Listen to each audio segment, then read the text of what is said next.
Hi friends, இது வந்து பார்த்தீங்கன்னா 6th பொலிட்டிக்கல் சயின்ஸ் வந்து ரிவிஷன் எடுக்க போகிறேன். ரிவிஷன் வந்து நான் பண்ண பிறகு உங்களோட ஷேர் பண்ணுறேன். இது நான் வந்து பார்த்தீங்கன்னா எழுதி நோட்ஸும் கையில் வச்சுருக்கேன். அது இல்லாமல் இந்த பிடிஎஃப்ல இருக்கிறது நான் படிப்பேன். இது புக்ஸு எல்லாம் ரெஃபர் பண்ணி எடுத்தது தான். ஓகே, இப்போ வாங்க போகலாம். இப்போ 6th வந்துட்டு ஃபஸ்ட்டு ஒரு லெசன் என்னென்னா பன்முகத்தன்மையினை அறிவோம். இந்தியாவோட பன்முகத்தன்மை பார்த்தோம்னா இந்தியாவில் வந்துட்டு ஏறத்தாழ 5000 ஆண்டுகள் பழமை வந்து நாகரிகத்தின் தாயகமாக இந்தியா இருக்குது. அதே மாதிரி இந்தியாவில் வந்துட்டு திராவிடர்கள், நீக்ரிட்டோர்கள், அப்புறம் ஆரியர்கள், அல்பைன்கள் மற்றும் மங்கோலியர்கள் இந்த மாதிரி நவீன இனத்தை சேர்ந்தவர்களோட ஒரு பகுதியாக வந்துட்டு இந்தியாவில் வந்து இருக்குது. அதே மாதிரி நில அமைப்பு மற்றும் வாழ்வியல் முறைகளில் வந்துட்டு இந்தியாவில் வந்து பன்மொழித்தன்மை காணப்படுது. அது நமக்கே தெரியும். கண்டம் அப்படிங்கிறதுக்கு என்னங்கிற டெஃபினேஷன் கொடுத்துருப்பாங்க. என்ன அப்படின்னா மலைகள், பீடபூமி, சமவெளி, ஆறு, கடல் போன்ற பல்வேறு இயற்கை பிரிவுகள் மற்றும் காலநிலை. பல்வேறு இயற்கை பிரிவு, பல்வேறு காலநிலை, இது ரெண்டும் இருந்தால் அது வந்து கண்டம். இது அதுக்கு அந்த கூறுகள் வந்து இந்தியாவில் இருக்கிறனால இந்தியாவோட துணை கண்டம்.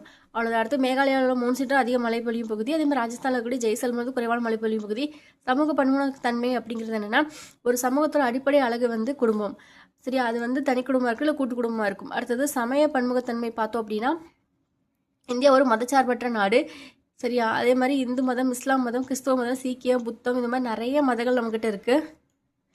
மொழிசார் பன்முகத்தன்மை பார்த்தோன்னா இந்தியாவில் வந்துட்டு 2001 கணக்கெடுக்கும்படி பார்த்தோன்னா 122 முக்கிய மொழிகள் இருக்குது. அதே மாதிரி 1599 பிற மொழிகள் இருக்குது. இது வந்து 4 மொழி குடும்பங்களை சேர்ந்தது. இந்தோ ஆரியன், திராவிடியன், ஆஸ்ட்ரோ ஆஸ்ட்ரிக்ஸ், அதே மாதிரி சீன திபெத்தியன். சரியா, அதுக்கப்புறம் பார்த்தீங்கன்னா இந்தியாவில் பேசப்படக்கூடிய முதல் 5 மொழிகள் பார்த்தோன்னா ஃபஸ்ட்டு வந்துட்டு இந்தி, 2வது வங்காளம், 3வது தெலுங்கு, 4 மராத்தி, 5வது தமிழ். இந்தி வந்து 41%. இந்த பாயிண்ட் வந்துட்டு வேரியேஷன் ஆகும் எல்லா இதுலையுமே. இப்போ புதுசாக வந்திருக்கிறதுல பார்த்தீங்கன்னா இப்போ நான் நோட்ஸ் எடுத்துக்கிறதுல பார்த்தீங்கன்னா இது பாயிண்ட்ஸ் வந்துட்டு வேரி ஆகும். 41ங்கிறது 43 இருக்கும். அதனால் இந்த பாயிண்ட்ஸ் வேரி ஆகும். ஆனால் 40க்கு மேலேங்கிறது ஞாபகம் வச்சுக்கலாம். ஹிந்தி 41%, வங்காளம் வந்து 8, தெலுங்கு வந்து 7, மராத்தி 6, தமிழ் 5, அப்படியே ரிவர்ஸில் போகிற மாதிரி இருக்கும். அடுத்தது இந்தியா சிலபஸ் அடுத்து 8வது அட்டவணை பார்த்தோன்னா 22 மொழிகளை வந்து நல்லூர் மொழியாக அங்கீகரிச்சிருக்கு. 2004ஆம் ஆண்டு வந்துட்டு இந்திய அரசால் முதல் செம்மொழியாக தமிழ் மொழி அறிவிக்கப்பட்டது. ஓகேவா, அப்போது தற்போது 6 மொழிகள் வந்து செம்மொழிகளாக அறிவிக்கப்பட்டுள்ளது. பண்பாட்டு பன்முகத்தன்மை பார்த்தோன்னா பண்பாடு அப்படிங்கிற சொல்லானது மக்களோட மொழி, உணவு, உணவு முறை, இந்த மாதிரி மதம், சமூக பழக்க வழக்கங்கள், இசை, கட்டிடக்கலை, இவங்களோட பண்பாடுகள் ஃபுல்லாக இதெல்லாம் சேர்ந்த பாரம்பரியத்தை தான் குறிக்குது. இந்தியாவில் புகழ்பெற்ற நடனங்கள் பார்த்தோம் அப்படின்னா இங்கே கீழே ஒரு இமேஜ் மாதிரி கொடுத்துருப்பாங்க. இதில் இருக்கும் நிறைய நடனங்கள் இருக்கும், அது பார்த்துக்கலாம். அடுத்ததாக இந்தியா தொல்லியல் துறையில் வந்து இதுவரை கண்டுபிடிக்கப்பட்ட கல்வெட்டு சான்றுகள் பார்த்தோம்னா 60% தமிழ்நாட்டில் இருந்தால் கண்டுபிடிச்சிருக்காங்க. அதில் பெரும்பாலானவை வந்து தமிழ் எழுதப்பட்டிருக்குது.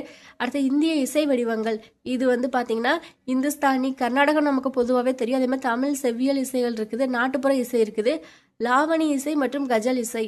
சரியா, இந்துஸ்தானி, லாவணி, கஜல் இதுதான் மெயின். மீதி எல்லாமே நமக்கு பழக்கத்தில் இருக்கக்கூடிய இசைகள் தான். அதுக்கப்புறமா வந்து இப்போது இந்த டான்ஸ் இந்தியாவில் வந்து முக்கியமான நடனங்கள் பார்த்தாலே அது வட இந்தியாவில் கதக்கு, அசாமில் சத்ரியா, அடுத்து மணிப்பூரில், அடுத்து ஒரிசாவில் வந்துட்டு ஒடிசி, அடுத்தது ஆந்திராவில் வந்துட்டு குச்சிப்புடி, அடுத்தது கர்நாடகாவில் யக்ஷகானம், கேரளாவில் கதகளி, தமிழ்நாட்டில் பரதநாட்டியம். இந்தியா வந்துட்டு பன்முகத்தன்மை நிறைந்த நாடாக இருப்பினும் நாட்டுப்பற்று அப்படிங்கிற உணர்வால் நம்ம எல்லோரும் ஒன்றா இருக்கிறோம். இந்தியா வந்து வேற்றுமையில் ஒற்றுமை உள்ள நாடாக விளங்குகிறது. இந்த சொற்றொடரை ஃபஸ்ட்டு சொன்னது யார் அப்படின்னா நம்மளோட இந்தியாவோட முதல் பிரதமரான ஜவஹர்லால் நேரு. அவரோட புக்கில் சொல்லியிருப்பார், டிஸ்கவரி ஆஃப் இந்தியாங்கிற புக்கில். இந்தியாவின் பல்வேறு இனங்களோட இன மக்கள் காணப்படுறதுனால இந்தியா வந்துட்டு இனங்களின் அருங்காட்சியகம் சொன்னது V.S. ஸ்மித். அடுத்தது இது நமக்கு தெரியும் மாநிலம் புகழ்பெற்ற நடனம், அது நமக்கே தெரியும். தமிழ்நாடு கரகாட்டம், ஒயிலாட்டம், கும்மி, தெருக்கூத்து, பொம்மலாட்டம், புலியாட்டம், கோலாட்டம், தப்பாட்டம். அடுத்து கேரளா நமக்கே தெரியும் தெய்யம், மோகினி ஆட்டம். பஞ்சாப் வந்துட்டு பாங்க்ரா. அடுத்தது ஜம்மு காஷ்மீர் பார்த்தீங்கன்னா தும்ஹல். குஜராத்துக்கு வந்து கார்பா, தாண்டியா. ராஜஸ்தான் வந்துட்டு கல்பேலியா, கூமர். உத்தரப்பிரதேசம் வந்துட்டு ராசலீலா, சோலியா. அசாம் வந்துட்டு பிஹு. அசாம் பிஹு ரொம்ப ஃபேமஸ். உத்தரப்பிரதேசம் வந்து ராசலீலா, சோலியா. அதுக்கப்புறமா ராஜஸ்தான் வந்துட்டு கல்பேலியா, கூமர் ஒரு சாங் இருக்கு இல்லைங்களா, அது ராஜஸ்தான் ராஜாக்கள் பற்றி தானே, அதனால் அது ஈஸியாக ஞாபகம் வச்சுக்கலாம். கல்பேலியா ராஜஸ்தான்னா கல்பேலியா, கூமர். அதுக்கப்புறம் குஜராத் வந்து கார்பா, தாண்டியா. ஜம்மு காஷ்மீர் வந்து தும்ஹல். பஞ்சாப் வந்து பங்க்ரா. அவ்வளோதான், ஃபஸ்ட் லெசன் முடிஞ்சுது. இது யாருக்காச்சும் ரிவிஷனுக்கு யூஸ் ஆகும்னா பார்த்துக்கோங்க. பை.